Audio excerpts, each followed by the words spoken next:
السلام علیکم، میں ہوں آپ کا میزبان صاحبزادہ سلیل۔ امید ہے آپ دوست جہاں بھی ہوں گے خیر خیریت و عافیت سے ہوں گے۔ ایران کی ناظرین، نئی تجاویز کو ایک بار پھر امریکی صدر ڈونلڈ ٹرمپ نے مسترد کر دیا ہے۔ ساتھ ہی جو متوقع تھا، امریکی صدر نے بڑی دھمکی دے ڈالی ہے، یا تو مکمل طور پہ ایران کو تباہ کر دیں گے، کچل دیں گے، یا ایران ڈیل کے لیے تیار ہو جائے۔ ایران نے ایک تو شرائط اپنی نئی تجاویز کو نرم کرنے کا عندیہ دیا ہے پاکستان کو، ساتھ ہی جنگی تیاری شروع کر دی ہے اور امریکہ کا چیلنج بھی قبول کر لیا ہے۔ بحری تیاریاں شروع کر دی ہے۔ اس بار یہ جنگ خشکی سے سمندر کی طرف نکل پڑی ہے۔ اس حوالے سے ناظرین بات کریں گے۔ اسرائیل نے آئرن ڈوم کے بعد آئرن بیم بھی جو ہے وہ متحدہ عرب امارات میں تعینات کر دیا ہے، نصب کر دیا ہے۔ اس حوالے سے بات کریں گے۔ ساتھ ہی ناظرین، پاکستان اور افغانستان کے مابین جو کشیدگی چلی آ رہی ہے، پاکستان بارڈر پہ ٹینکوں کو اور توپوں کو اس ٹائم پہ پاکستان نصب کر رہا ہے اور حالات آگے مزید کشیدگی کی طرف جائیں گے۔ اس حوالے سے ناظرین بات کریں گے۔ ایران اور امریکہ کی اس جنگ میں خطے میں سب سے زیادہ متاثر پاکستان ہو رہا ہے۔ دہشت گردی سمیت مہنگائی کا ایک طوفان جو ہے وہ پاکستان میں اس ٹائم پہ دکھائی دیتا ہے۔ اس حوالے سے بات کریں گے۔ ڈیٹیل میں بات کرنے سے پہلے آپ دیکھنے والوں سے گزارش ہے کہ جن دوستوں نے ہمارے چینل کو سبسکرائب نہیں کیا، کائنڈلی چینل کو ضرور سبسکرائب کیجئے گا، اور اگر ویڈیو پسند آتی ہے تو لائک دیجئے گا۔ اپنی قیمتی آراء سے کمنٹ سیکشن میں ہمیں ضرور آگاہ کریں۔ ناظرین، امریکی صدر ڈونلڈ ٹرمپ، ایک تو ان کا جو رویہ ہے وہ تو پوری دنیا کو معلوم ہے۔ انہوں نے ایک ایسا بیان دیا ہے کہ پوری دنیا میں تو ہم پہلے سے کہتے آ رہے ہیں کہ ٹرمپ جیسے ہی آیا ہے تو دنیا میں قانون نام کی چیز ختم ہو گئی ہے، انٹرنیشنل لا ہی ختم ہو گیا ہے۔ اب دنیا میں اخلاقیات بچی تھی وہ بھی ختم ہو رہی ہیں۔ اصول تو ایک سائڈ پہ رکھ دیں۔ انہوں نے بڑے پریس کانفرنس میں ایران کے بحری جہازوں کو لوٹنے کے بعد اعلان کر دیا ہے کہ دیکھیں یہ مفت میں پیٹرول، ڈیزل اور سب کچھ مل رہا ہے، اور اپنے آپ کو یہ تک کہہ دیا ہے کہ قزاق ہیں۔ وہ قزاقی نہیں ہوتی جس طرح افریقن لوگ جو ہے وہ قزاقی کرتے ہیں اور بحری جہازوں کو کنٹرول میں لیتے ہیں، اس طرح کا باقاعدہ اعلان کر دیا۔ آپ اندازہ لگائیں کہ دنیا کے سپر طاقت کا صدر تکبرانہ انداز میں ایسی باتیں کر رہا ہے۔ ایران کو تو ایک دھمکی دی ہے ان کے جو نئی تجاویز تھی، یہ دوسری بار جو تجاویز جو ایران دے رہا ہے، تھوڑی آہستہ اس کو نرم بھی کر رہا ہے، ان کو بھی امریکہ مکمل طور پہ مسترد کر رہا ہے۔ امریکہ کو ٹرافی چاہیے، اور انہوں نے کل بھی اعلان کیا تھا کہ ایران صرف اتنا کہہ دے کہ ہم نے شکست تسلیم کر لی ہے۔ فیس سیونگ کے لیے امریکہ کے صدر اب کچھ بھی کرنے کو تیار ہیں، اور یہ نئی تجاویز جو مسترد ہوئی ہیں اس کے بعد ایک تو پاکستان جو کوشش کر رہا ہے، تو آگے لگ رہا ہے کہ ایک اور سیشن ہوگا مذاکرات کا پاکستان میں، کیونکہ ایران نے اپنی شرائط کو مزید نرم کر دیا ہے۔ ابنائے ہرمز سے پہلے چاہ رہا تھا کہ کسی طریقے سے امریکہ یہ اپنی ناکہ بندی کو جو بلاکٹ اس نے کیا ہوا ہے کہ اس کو ختم کر دیا جائے، مگر اب اس سے بھی پیچھے آہستہ آہستہ ہٹ رہا ہے۔ اور آپ اگر ناظرین ایران کی سیاست کو دیکھیں، ان کے جو پاسداران انقلاب اور ان کی سیاسی قیادت میں جو اختلافات کی خبریں آ رہی ہیں، مگر ایز اے ہول اگر آپ ان کی سیاست کو دیکھیں، جو وہ دعوے کر رہے ہیں، آج بھی ان کا سپریم لیڈر مجتبیٰ ہامنائی کا کہنا ہے کہ ہم جیت چکے ہیں، ہم آگے مذاکرات کی میز پہ بھی ان کو جیتنے نہیں دیں گے، سفارتی محاذ پہ بھی یہ جیت ہماری ہوگی۔ جنگ کا چیلنج بھی دے رہے ہیں، ساتھ یہ بھی کہہ رہے ہیں کہ اس خطے میں امریکہ نہیں رہے گا۔ یہ اوپنلی ایران جو ہے وہ کہہ رہا ہے۔ اور اگر ایران کی سیاست کو مزید آپ نے قریب سے دیکھنا ہے تو ناظرین، ایران آپ ان کے 14 نکات کو دیکھیں کہ امریکہ پہلے ان کے 14 نکات امریکہ کو دیے ہیں، مگر امریکہ کو آپ دیکھیں کہ امریکہ نے یہ جنگ شروع کس لیے کی تھی، اور ایران نے ان کو الجھا کدھر دیا ہے؟ ابنائے ہرمز پہ الجھا دیا ہے۔ جنگ رجیم چینج کرنے کے لیے اور ایٹمی پروگرام کو ختم کرنے کے لیے تھی انہوں نے۔ اور یہ جنگ شروع ہونے سے پہلے ایران اپنے ایٹمی پروگرام پہ جو 15 امریکی نکات تھے، وٹکوف اور کشنر جو ٹرمپ کے داماد ہیں، عمان میں انہوں نے قبول کر لیا تھا۔ وہ مکمل طور پہ جنگ نہیں چاہتے تھے، مگر امریکہ نے جنگ مسلط کر دی۔ اب وہ بھی نہیں مان رہے۔ اب وہ کہہ رہے ہیں کہ نیوکلیر پروگرام ہمارا حق ہے، ہم اس کو پرامن مقاصد کے لیے استعمال کریں گے، اور انریچمنٹ جو ہے اس کو زیرو پہ نہیں لے کے آئیں گے۔ اور جو یورینیم کی افزودگی ہے وہ امریکہ کے حوالے نہیں کریں گے۔ اب مزید سختی بھی آ گئی ہے ایران میں، اور آپ دیکھیں کہ امریکہ کے مطالبات کو چھوڑتے اور یہاں نے پھنسا دیا ان میں ابنائے ہرمز میں۔ ابنائے ہرمز جنگ سے پہلے کھلا ہوا تھا، اب کوشش کر رہے ہیں۔ اب دوسری ہار جو آپ اگر دیکھنا چاہ رہے ہیں کہ اس جنگ میں کون ہارا ہے، تو تیل کی قیمتیں روس پہ پابندی ہٹانے کے لیے امریکہ نے اعلان کر دیا تھا کہ بھارت روس سے تیل لے سکتا ہے، کیونکہ تیل کا مسئلہ پوری دنیا میں آ رہا ہے جب ابنائے ہرمز کو ایران نے بند کر دیا، پابندیاں ہٹائی، اور ٹرمپ نے اعلان کر دیا کہ تیل میں نے سستا کر دیا۔ آج پھر دیکھیں تیل کی مارکیٹ مزید اوپر گئی ہے، اور اب یہ فی بیرل 140 پہ جا رہا ہے۔ تو یہ پوری دنیا میں ان کے اتحادیوں کی شکست، پوری دنیا کی معیشت کو چوک کرنا، اور پھر ابنائے ہرمز پہ ان کو لے کے آنا۔ تو ایران کی اپنی سیاست، ان کے اختلافات ہو سکتے ہیں، مگر وہ اپنے پتے بڑے سمجھداری سے کھیل لیں۔ اب ایران کے پاس کیا بچا ہے کیا نہیں بچا ہے، اگر پاکستان، ہم لوگ اس کو کمپیئر کرتے ہیں اپنے سے کہ یار یہ تو 9 کروڑ کو لوگ ہیں، ان کی سیاسی قیادت ہے، ان کی افواج ہے، ان کی انٹیلیجنس ہے، ان کی اسٹیبلشمنٹ ہے، ان کے اختلافات ہیں، ان کو چاہیے کہ پاکستان نے اتنا کر دیا ہے، تو آپ بیٹھے مذاکرات میں جان چھوڑائے، دنیا میں آپ کی کامیابی ہوگی۔ اگر ہم پاکستانی اپنے پوائنٹ آف ویو سے دیکھیں تو ہم کہتے ہیں کہ ایران ڈٹ گیا ہے، اور پاکستان جو ہے وہ لیٹ گیا تھا، پاکستان غلامی کی زندگی گزار رہا تھا۔ پاکستان نے غلامی میں لیٹے لیٹے اگر آپ دیکھیں تو پاکستان نے اپنے ایٹمی پروگرام کو کامیاب بھی بنایا، ایک ایٹمی ملک بھی بن گیا، جو دنیا اس ٹائم پہ پاکستان کو ایٹمی ملک تسلیم کر رہی ہے۔ آفیشلی نہ ہو، مگر دنیا اب آہستہ آہستہ سمجھ گئی ہے کہ پاکستان کا ایٹمی پروگرام جو ہے وہ انڈیا سے زیادہ خطرناک ہے۔ تو لیٹے لیٹے ہم نے بھارت کی وہ جو منجی ہے وہ بھی ٹھوکی، وہ اس لیے ٹھوکی کہ ہم ایٹمی پروگرام تھے، ہمارے پاس ایٹم بم تھا۔ لیٹے لیٹے ٹھیک ہے، آپ نے ہمیں کہہ دیا، تانے ہمیں مل رہے ہیں، غربت ہے، معیشت کمزور ہے، مگر ہم نے کر کے دکھایا۔ آپ ڈٹ گئے ہیں، آپ کی قیادت شہید ہو گئی ہے، آپ کے پاسداران انقلاب کے، آپ کی نیوی کے، آپ کے بحریہ کے سارے شہید ہو گئے، مگر آپ ڈٹ کے کھڑے ہیں، نقصان آپ کا ہو رہا ہے۔ تو یہ ایک موقف، ہم جو عام لوگ پاکستانی ہیں، 25 کروڑ کے عوام ہیں، وہ بھی یہ سوچتے ہیں، ہماری ہمدردیاں ایران کے ساتھ ہیں، اور ہم یہ سمجھتے ہیں، اور ہم نے یہ مقابلہ دیکھا بھی، اور اس دور میں جن نے یہ امریکہ کا جو ایک ایران پہ جو جارحیت تھی وہ اپنے آگے نسل کو منتقل کرے گی، ایک تاریخ ہے اس ٹائم پہ کہ ڈٹ کے کھڑا ہوا ہے، اس میں کوئی دو رائے نہیں، مگر ایک راستہ، سوٹیبل راستہ بھی نکالنا چاہیے۔ ٹھیک ہے، ہم اپنے تجزیے کر سکتے ہیں، ان کی قیادت باشعور ہے، ان کو زیادہ عقل ہے، وہ ان کا ملک ہے، وہ ہم سے بہتر سمجھتے ہیں۔ پاکستان کی ایفرٹس کو بھی دیکھنا چاہیے، جو پاکستان کوششیں کر رہا ہے، جنگ میں، وار زون میں، آرمی چیف کا 3 دن وہاں پہ قیام کرنا، آپ کے سپریم لیڈر کا ان سے ملاقات نہ ہونا، اس میں بھی شکوک و شبہات دنیا کو ہیں کہ وہ زیادہ زخمی ہیں، وہ کومے میں ہیں، یا بات کر سکتے ہیں، لکھ کے دے سکتے ہیں۔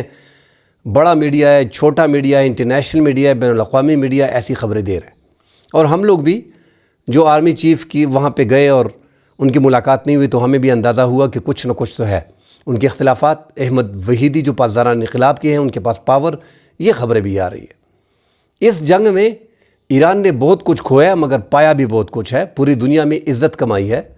پاکستان کے عوام اور پاکستان کے حکمران اور پاکستان کی موجودہ حکومت، چاہے وہ اپوزیشن کی ہے، چاہے پاکستان گورنمنٹ میں، سب اس ٹائم پہ ایران کے ساتھ کھڑے ہیں۔ پوری دنیا میں جو مسلم ہیں وہ بھی آپ دیکھیں، ان میں بھی یونٹی آ گئی ہے، اور اس جنگ میں ایران کی حمایت کر رہے ہیں، اور ان کے لیے دعا گو ہیں۔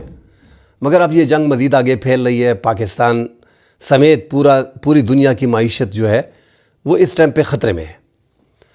اب ٹرمپ کو اگر آپ دیکھیں، اس پہ بھی پریشر ہے، ٹرمپ پہ انٹرنیشنل پریشر بھی ہے، ڈپلومیٹک پریشر بھی اس پہ ہے، اکنامک پریشر بھی اس پہ ہے، اور ان کا جو مڈ ٹرم الیکشن ہے وہ پریشر بھی اس پہ ہے۔ اس کو ملٹیپل چیلنجز کا سامنا ہے، اور وہ اس نے جنگ سے بھاگنا ہے۔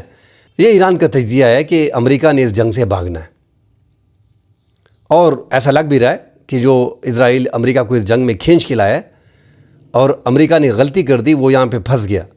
یہ نہ وینزویلا تھا، آپ نے ایک صدر کو وہاں سے اٹھا لیا، یہاں پہ اگر آپ کہتے ہیں کہ ہم نے ایک پائلٹ کے لیے کامیابی حاصل کی ہے، تو اس پہ آپ کے $55 کروڑ لگے ہیں، اس پہ آپ کے 6 سے 7 بھاری بھرکم جہاز جو ہیں وہ تباہ ہوئے ہیں۔ جس میں ٹرانسپورٹ طیارے بھی ہیں، اس میں آپ کی ایگل جہاز بھی تباہ ہوئے ہیں، 15 ایگل، اور اس میں آپ 150 جہازوں کے ساتھ آئے تھے. اس میں آپ کو ٹائم لگا تھا اپنا ایک پائلٹ ریکور کرنے میں، مسنگ جو آپ کا پائلٹ تھا. تو ایران میں ایک تو آپ بوٹس آن گراؤنڈ بڑا مشکل ہے، جو شروع میں سوچا جا رہا تھا کہ خار جزیرے پہ قبضہ کرنا ہے، اس میں ناکامی کے بعد انہوں نے جو بلاکٹ کیا ہوا ہے، جو ایران کی معیشت کو چوک کرنے کے لیے، ایران نے پوری دنیا کی معیشت کو چوک کیا ہوا ہے. امریکہ نے پوری دنیا کی معیشت کو بھی اور ساتھ ایران کی معیشت کو بھی گلے سے پکڑ لیا، دبوچ لیا ہے. اس میں کوئی دو رائے نہیں کہ ایران مشکل میں ہے. جب آپ اس کا سب کچھ بند کرتے ہو، کوئی ایک راستہ اس کو ایسا نہیں مل رہا جس سے وہ اپنی معیشت کو جو ہے سہارا دے سکے. چین کو جو تیل مل رہا تھا اس میں بھی مشکلات آ رہی ہیں.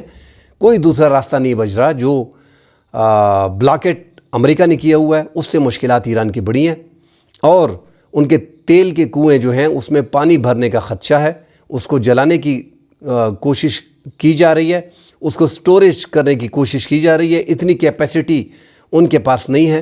روزانہ کے حساب سے امریکہ اندازہ لگا رہا ہے کہ اس ایک مہینے کے اندر 13 دن تو انہوں نے دیے تھے، جس میں 10 دن باقی ہیں، مگر انہوں نے ایک ٹارگیٹ رکھا ہوا ہے 30 ڈیز میں، اور یہ مئی رکھا ہوا ہے کہ مئی کی اینڈ تک مکمل طور پہ دیوالیہ ہو جائے گا.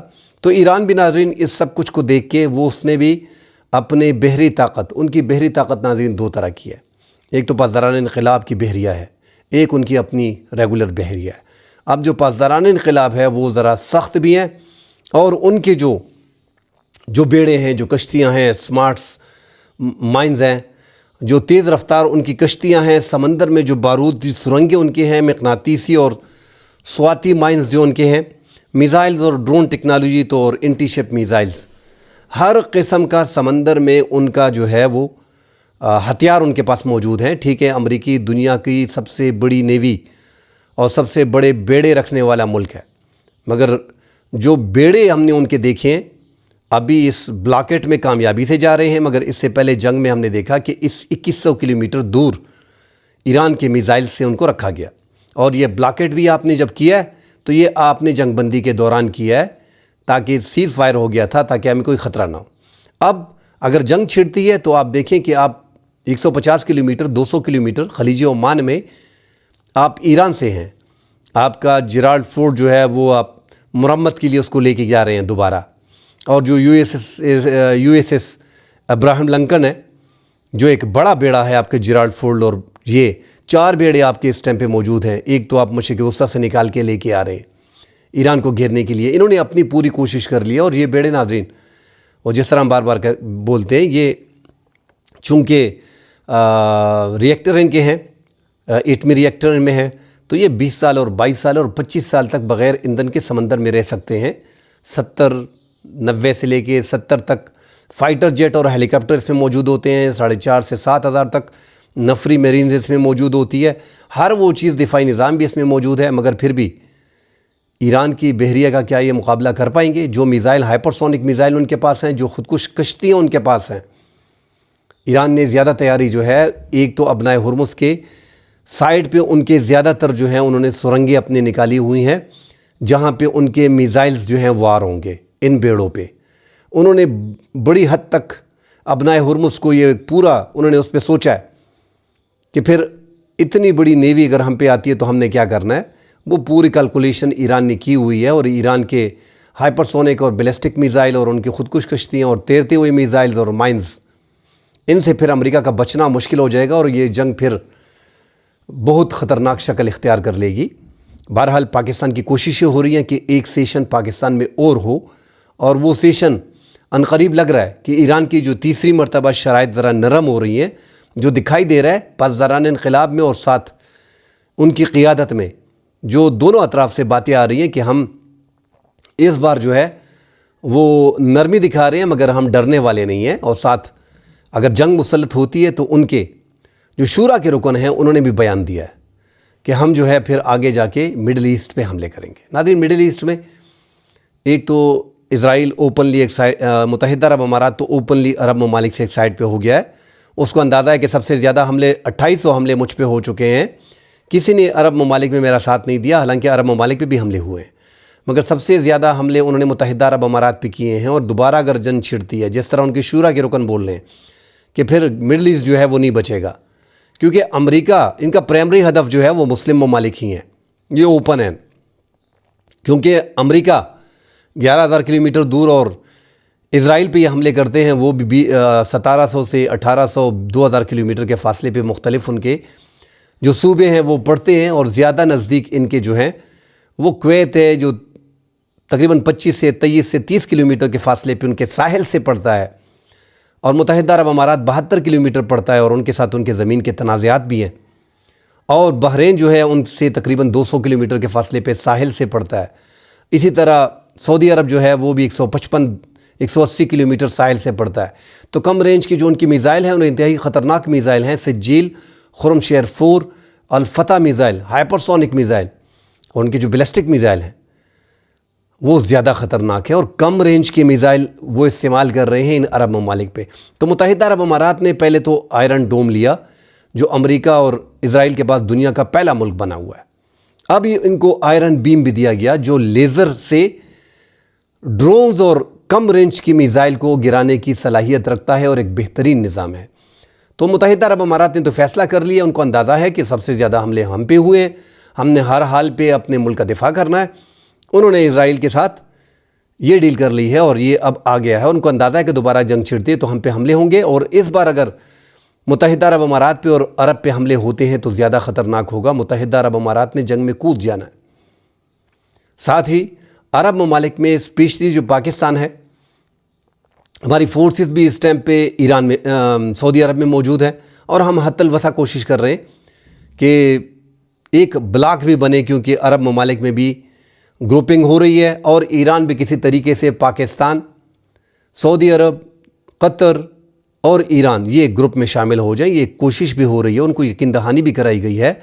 پاکستان ایٹمی چھتری اگر سعودی عرب کو فراہم کر رہا ہے، قطر کو فراہم کر رہا ہے، دوستی میں پھر یہ ایران کو بھی فراہم ہو سکتی ہے، اور ایران اپنے یورینیم پہ، ایران ایسا لگ رہا ہے کہ ان کو ایٹم بم نہیں بنانے دیا جائے گا۔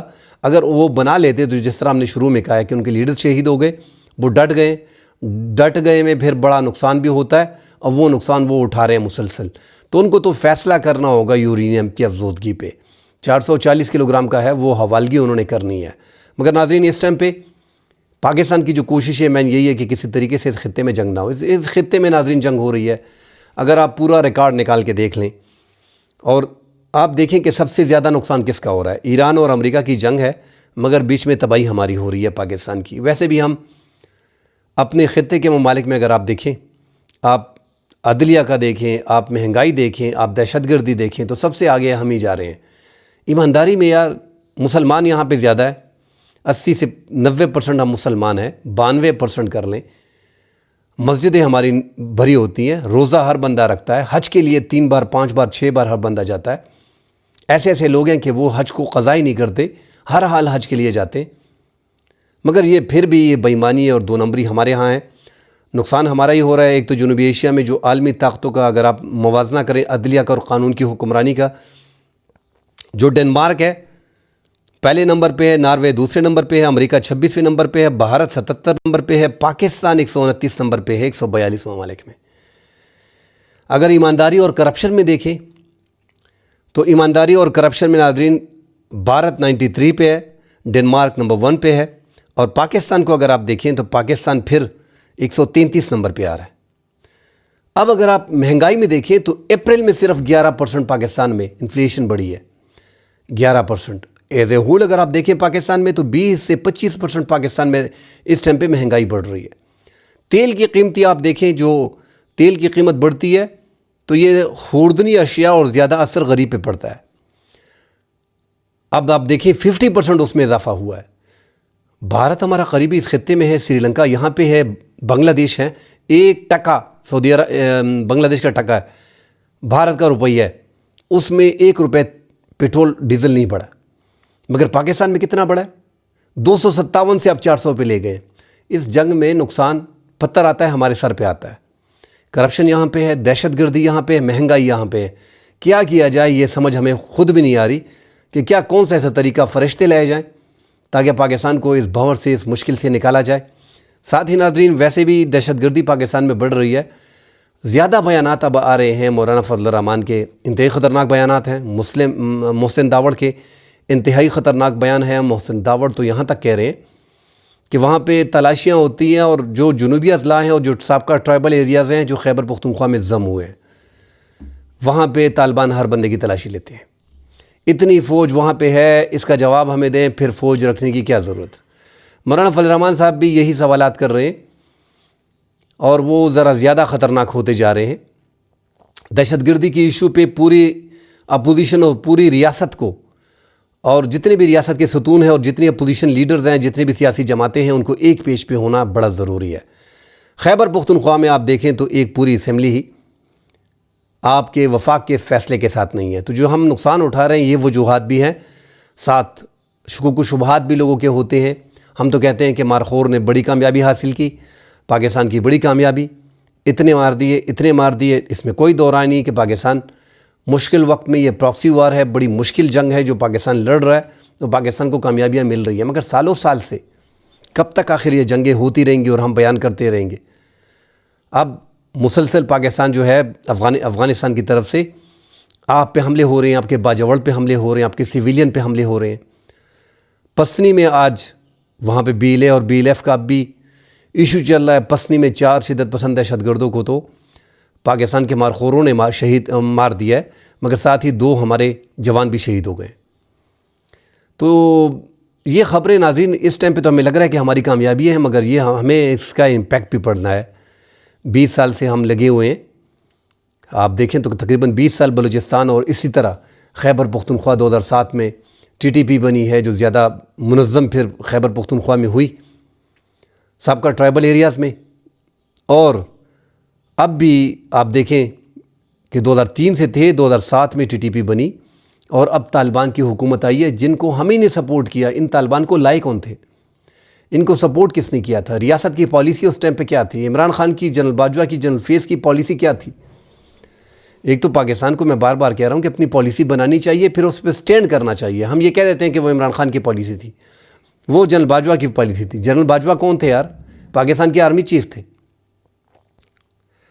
تو یہ آپ کو افغانستان کے حوالے سے ایک پالیسی بنانی پڑے گی. جڑیں وہاں پہ ہیں، دہشت گردی، شدت پسندی وہاں پہ ہے، وہیں سے سب کچھ ہو رہا ہے، وہیں سے کنٹرول ہو رہا ہے. ہماری ایک غلطی جو ہم فتح تصور کر رہے تھے اس کا ہمیں نقصان ہوا ہے. طالبان ہم سمجھ رہے تھے کہ اشرف غنی اور حامد کرزئی سے بہتر ہوں گے وہ اپنے عوام کو خوش کرنے کے لیے، کیونکہ افغانستان میں ناظرین زیادہ تر عوام، ٹھیک ہے یہ ایک ٹولہ ہے جو مسلط ہے افغان حکومت پہ، افغان عوام پہ، مگر یہ عوام جو افغانستان کے ہیں ان کے ذہنوں میں پاکستان کے حوالے سے یہ ہے. آپ دیکھیں تو 60 سے 80% آپ کہہ لیں کہ وہ پاکستان مخالف ہیں. اب یہ وہاں پہ عوام کا دل جیتنا چاہ رہے ہیں کہ ہم جو ہے وہ اپنی عوام کو سیٹسفائی کر رہے ہیں، اور پاکستان میں دہشت گردی، شدت پسندی اور یہ ڈیورنڈ لائن کا ایشو اٹھانا وہ اس میں لگے ہوئے ہیں. مگر ان کو اندازہ ہے کہ پاکستان کا مقابلہ ہم نہیں کر پا رہے، اس لیے وہ ابھی اپنی انٹرنل عوام میں اپنی ساخت کو بہتر کرنا چاہ رہے ہیں. پاکستان نے بارڈر پہ توپیں اور ٹینک وغیرہ پاکستان کے ریڈی ہیں. جو حملے جہاں جہاں سے ہو رہے ہیں وہاں پہ پاکستان ان کے چوکیوں کو ٹارگٹ کر رہا ہے، اور ان کے جو بارڈر پہ پاکستان پہلے کوشش کر رہا ہے کہ جو چوکیاں ان کی بنی ہیں ویسے بھی وہ اس بارڈر کو پراپرلی مینیج نہیں کر رہے ہیں، در اندازی کی کوشش کرتے ہیں. ان کو ایک ایک کر کے پاکستان ختم کر رہا ہے، اور یہ آگے مزید کشیدگی جو ہے ناظرین وہ بڑھنے کا امکان ہے. اس پہ آگے جا کے ناظرین مزید اگلے ویلاگ میں ڈیٹیل سے بات کریں گے. فی الحال کے لیے اجازت دیجیے. اللہ حافظ.